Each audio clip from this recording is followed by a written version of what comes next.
In the world of business, knowledge isn't just power, it's your unfair advantage. This is Momentum, your deep dive into the books that shape the world's most successful leaders. Let's begin. You spend 3 weeks polishing the slide deck. You rehearse the pitch in the rearview mirror of your car until your jaw hurts. You walk into the room, you deliver the exact right words. You don't stumble once. And they still say no. Think about the last time you tried to convince someone to do something. A stubborn client, your boss, your partner. You probably obsessed over exactly what you were going to say. But science says you lost the battle before you even opened your mouth. Because you focused 100% of your energy on the seed and 0% on the soil. We assume persuasion happens during the argument.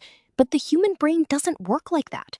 If the person across from you is in a defensive state of mind, the best argument in the world is going to bounce right off their forehead.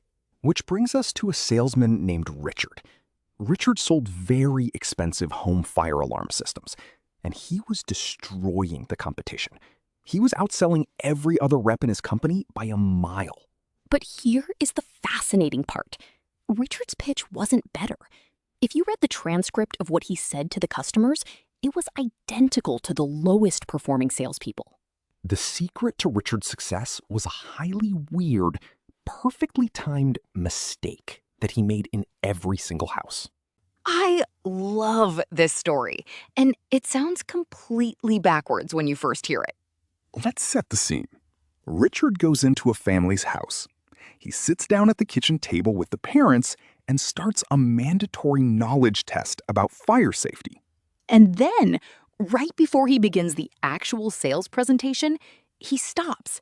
He slaps his forehead. He says, "Oh no, I left my main binder in the car." He looks at the homeowner and asks, "Do you mind if I run out to grab it?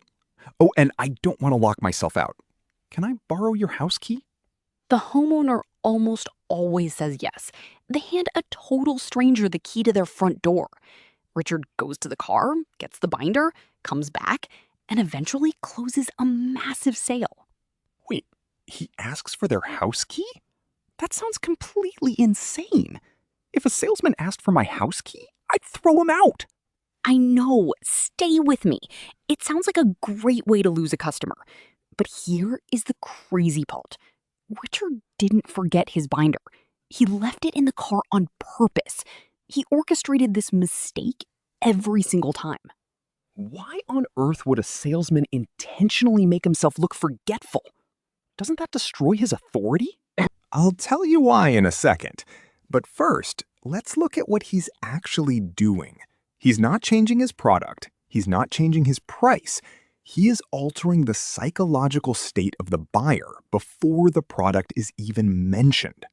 Enter Robert Cialdini. He is widely considered the godfather of influence. He literally wrote the textbook on persuasion. But after 30 years of studying the world's top salespeople, negotiators, and leaders, he noticed something that forced him to write a completely new book. It's called Pre-Suasion. Cialdini realized the highest performers don't necessarily have better arguments. They have better timing. They know that what you say matters less than the psychological state the person is in when they hear it. Let's go back to Richard, the fire alarm guy. He asks for a house key. Right. Think about who you give your house keys to. Friends, family, trusted neighbors. You absolutely do not give them to sketchy traveling salesmen. Exactly. The human brain is lazy. It relies on shortcuts.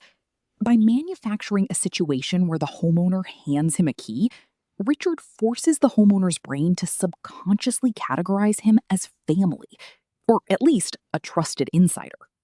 The brain literally tells itself, I just gave this guy my key. Therefore, I must trust him. Yes, it's called associative coherence. So when Richard finally launches into his actual pitch 10 minutes later, he isn't pitching a stranger. He's pitching a friend. The soil has been fertilized. This is Pre-Suasion. It's the practice of capturing and channeling attention right before you make your ask. Because attention is like a flashlight. Whatever the beam is shining on seems like the most important thing in the room. If you shine the flashlight on trust right before you speak, your words are received with trust. But wait, I can hear people right now thinking, I work in B2B software, Emily. I can't ask my VP of sales for a house key. Please do not do that. So how does this work in a normal office? If I'm not a door-to-door salesman, what is the practical application of Pre-Suasion? It comes down to the questions you ask right before you pitch your idea. Let's say you want to get a coworker to try a new project workflow, but they are notoriously stubborn. They hate change. We all know that person. If you just walk up and pitch the workflow, they will say no, because their flashlight is shining on the disruption. But what if, before you pitch it, you ask them a targeted question? Hey, do you consider yourself an adventurous person? That's an interesting pivot. Why that question? Because 99% of people will say yes. Nobody wants to admit they are rigid and boring. But the moment they say, yes, I'm adventurous, you have altered their self-concept. You have shined the flashlight on the open, adventurous part of their identity. And then you pitch the new workflow. Exactly. Because they just declared out loud that they are open to new things. They are drastically more likely to say yes to your new process. Cialdini calls this creating a privileged moment, a tiny window of time where someone is uniquely receptive to your message. Let's do another one. This is huge for anyone in management or consulting. Let's say you want to ask a potential client or your boss to take a risk on your new strategy. What do you usually say right before you show them the plan? Most people say, "Can I get your opinion on this?" Which is a terrible mistake. Wait, why? Asking for an opinion seems polite. Cialdini's research found that asking for an opinion puts the person in a critical state of mind. They literally lean back, fold their arms, and become a judge. You are asking them to look for flaws. Oh, wow. So what's the Pre-Suasion move? Change one word. Instead of asking for their opinion, ask for their advice. Can I get your advice on this? That is so subtle. What does the word advice do? It triggers a cooperative mindset. It flatters them, but it also merges your identities. Psychologically, people who give advice subconsciously want you to succeed. They are no longer your judge. They are now your partner. You just persuaded them into a partnership state of mind before you even showed them the slide deck. You changed the environment. You didn't change the seed. You prepared the soil. I love this because it shifts the pressure off of being a charismatic speaker. You don't need a golden voice. You don't need to manipulate anyone. That's a crucial point. You aren't planting a fake trait in them. You are just shining a flashlight on a real one. Their adventurousness, their helpfulness, their trust at the exact right moment. So tomorrow morning, when you have that big meeting or you need a favor from your partner, pause. Do not rush into the ask. Think about the 60 seconds before the ask. Ask yourself, what state of mind do they need to be in to hear this? Cooperative, adventurous, generous? And then ask a question or create a tiny interaction that shines a flashlight on that exact trait. But listen to me. If you want to actually master this, you can't just nod along to this podcast and move on with your day. You have to wire it into your brain. You have to practice it until it becomes muscle memory. That is exactly why we built the Momentum app.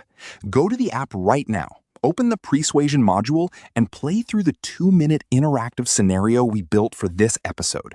You will actually practice framing a difficult conversation using Cialdini's techniques, and the app will give you real-time feedback. And if you want the absolute masterclass on every single psychological trigger you can pull, read Robert Cialdini's full book, Pre-Suasion. It will completely change how you talk to human beings. Stop obsessing over the pitch. Start setting the stage. We'll see you in the app.